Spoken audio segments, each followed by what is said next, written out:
Good morning mga ka-asenso. Ngayon po ay Sabado de Gloria kung tawagin.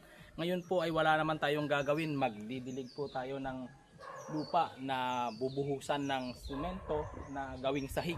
Ngayong darating na linggo ng pagkabuhay. Simulan na po namin ang pagbuhos para mabilis na pong matapos. Kaya ngayong araw, para pagbuhos nila bukas, matipi o mas bumaba pa po yung lupa, kaya didiligan po natin ito. Twice a day ko po ito dinidiligan.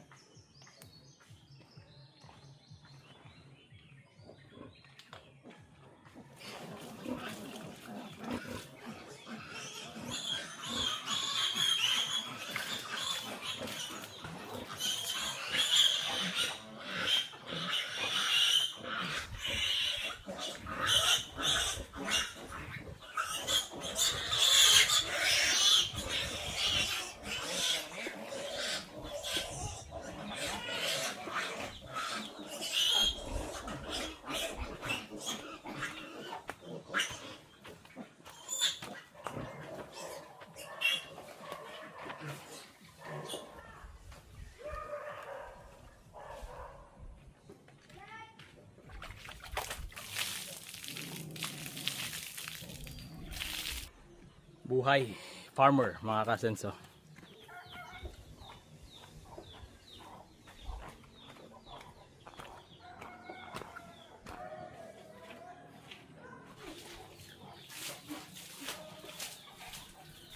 Isang balik pa mga ka-asenso. Kaya ako umiigib doon sa baba dahil kulang ang supply ng tubig dito sa hose. Kailangan pa po namin tapusin yung tangke diyan sa itaas.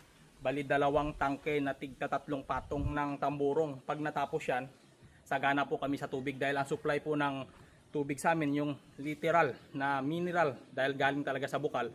Mga ganito kalaki yung kanyang agos. So tuloy-tuloy, pagdating naman ng umaga, mga alas 9 papaligo sa baboy. Yung iba naman gagamitin sa bahay. Hindi na po namin yan mauubos.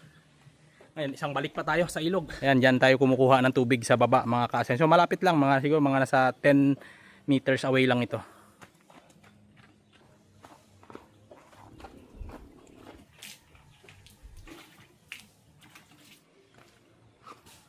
Ayan, tapos na mga ka-asenso. Nakakapagod pero saglit lang. Hindi katulad nung ako'y isang empleyado pa. 8 oras kong pagpapaguran at 30 days kong pagpapaguran ang 100 plus. Ngayon, saglit lang.